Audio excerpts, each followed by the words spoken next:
8 down, but Chloe, it's gotta be. That's a really cute clue.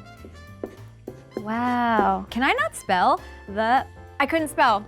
I gotta use the eraser. You guys, I'm attracting murder mysteries? Yeah, I don't know if that's a good thing, but.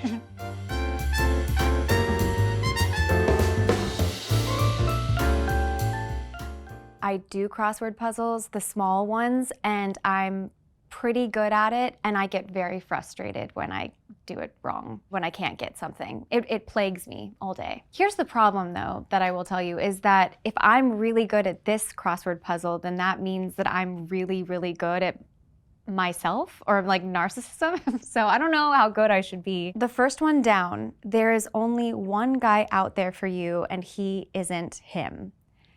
It's gonna be John Tucker. Oh my God. Wow, this is very hard to write with.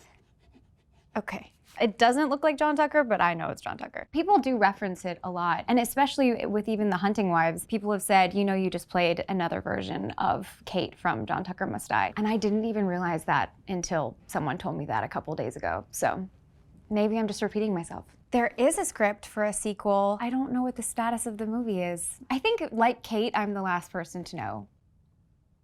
Okay, down to Murder, She Wrote. This is really long.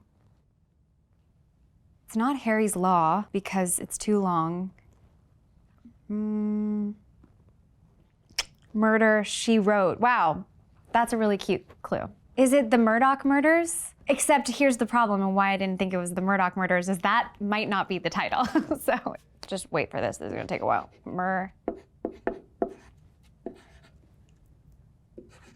Okay. Nice. I actually listened to Mandy's Murdoch Murders podcast before I had even heard about the show. And so it was very full circle and strange to get a call that I was going to be perhaps playing her, because I knew her so well. I knew the story so well. I had watched all the documentaries, and I wanted to learn her voice physically and emotionally, and her as a writer. I just really respected how much that she gave of herself to this story, and really spearheaded the fact that this got solved because of her. And so I was very honored that I got to play her. 3, fictional aka couple that should have happened. But Chloe, it's gotta be. Is it?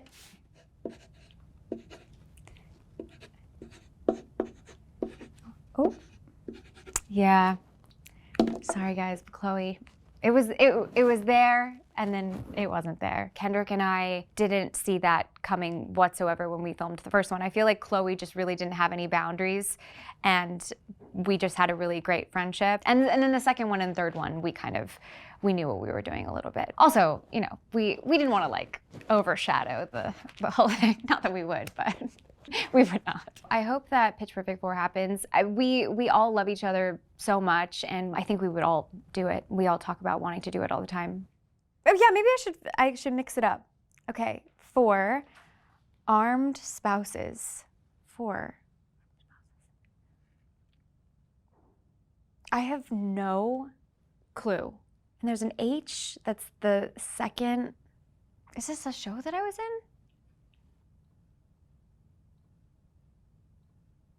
Oh, jeez. No. Yes. Oh, okay. The Hunting Wives. I'm only promoting that right now, and I can't get that together. I heard something about the fact that Jill might have hit Abby with her car because she's limping in the trail video. I kind of liked that because she is sort of limping. Anything could have happened, to be honest, because Sophie was so blackout drunk. And also, why was she so blackout drunk? You know, maybe Margot put something in her drink. I'm not sure. I don't know. I'm surmising, and I have absolutely no insider information. But I like that people think it's very spicy and sexy, because we weren't necessarily going for that. We were just going for a little bit of like fun. And I think that Rebecca Cutter wanted these women to behave badly and sort of be unapologetic in terms of, if men can do this on TV shows, why can't women? So I feel like it's funny that people think it's so shocking. I tend to want to remind people that, did we all forget about 50 Shades of Grey and Game of Thrones? Game of Thrones, when that was happening, my mouth was on the ground, especially the first couple episodes with the brother and sister. I mean, And then this is the spiciest show on television? I don't think so. I'll do it across. A Florida city that got sun and snow. Is it where I'm from? Yeah, Tampa.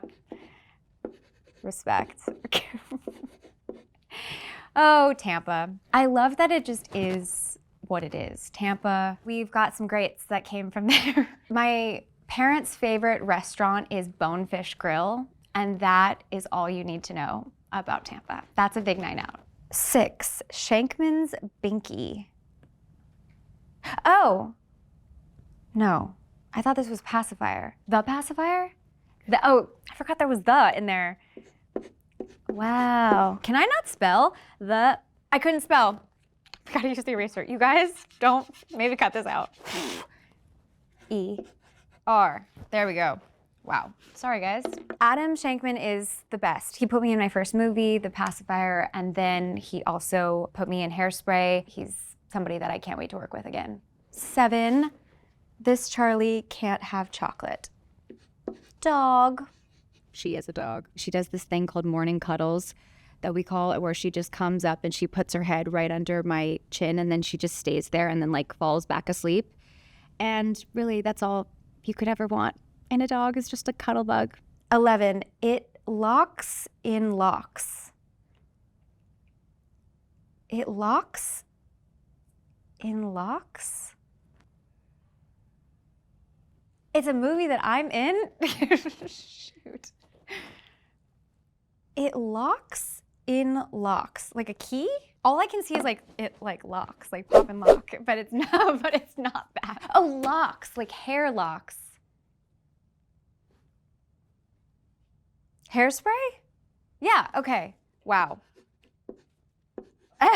I did not get, I was thinking like lock of a key and a door. Hairspray, got it. It locks in locks. Adorable. I bombed that audition. I did terribly. Adam Shankman, the director of Hairspray, he called me and he was like, well, that wasn't great. I got really in my head, I got really nervous, and my voice cracked. I did pretty well at the dancing, but the singing part was really awful for me. And so he said to me, you know, what's really funny, we just got Michelle Pfeiffer connected to play Velma Von Tussle. And so it would have been really iconic if you guys were both in it. And I remembered that a psychic had told me 2 years before that I was going to be in a huge movie with a iconic, beautiful blonde woman playing my mother. And so I called him back and I said, and he will attest to this because it's such a crazy story. I said, I went to the psychic, and I know this sounds insane, but this psychic told me that I'm going to play Michelle Pfeiffer's daughter. Basically. And he said, that is the craziest story. You're so insane that I'm gonna let you audition again. I think he maybe just felt bad for me or thought I was losing my mind. And so I auditioned again and nailed it, and that's how I got the role. So when in doubt, go to a psychic. 12, 2022's X cuts deep in this genre. So it's probably horror? No, just kidding. Cuts deep. X cuts deep. Slasher? I said that the most proper way of saying slasher ever. Slasher? I never thought that I would be in a slasher movie like that, and I loved every minute of that. That was such a great time. 8 down, Big Night to Die For. Oh, Prom Night. There we go. I got that one. Right. Wow, look at me. I did not get to go to my own prom, actually. Prom night was my prom. That was my big night, was getting dressed up to go to work every day in a prom dress for 2 months. So I felt like I really did it then. So 9 is down, directorial feature debut. That is Parachute. Parachute. I know how to spell that because I spelled it a billion times. I think the word to best describe me as a director would be a collaborator or a chameleon. Starfish. So it's Pisces? Yeah, okay. I am a Pisces, true blue. I'm very sensitive, way too sensitive for my own good. Definitely an empath, really bad with money. Not because I spend it too much, it's because I keep it. Like I'm really like cheap. I'm frugal, very frugal. And I don't know if that's a Pisces thing or if that's just a childhood thing. My girl, Drew Barrymore, she's a Pisces. I feel like that's our queen. Okay, 10 down, the light guides this flower. The light guides this flower?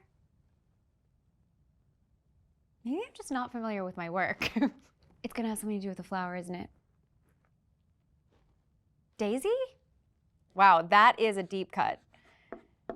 Daisy LeMay was my character that I played on Guiding Light. Sometimes I think to myself, my best Acting was when I was a kid because I wasn't really aware of what I was doing. I was just all working on instinct a lot. Oh, and I could memorize anything. It was, monologues long, and especially when you're on a soap opera, they give you 50 pages of dialogue that you have to know that day. And so I could memorize really well. And so I still think about that time being really helpful and also instrumental in knowing what kind of actor I wanted to be. 14, number of seasons you lived the dream. Oh, of American Dreams. 3 seasons. I didn't realize how good we had it when we were filming that show, how special that show was. I was going to work every day at 16 years old and also doing math problems on the side. I didn't realize that we were making a show that was going to be so magical to so many people. And so, yeah, I miss it a lot. This was a nice little run down memory lane. I feel sorry for the things I didn't remember, but proud of the things that I did.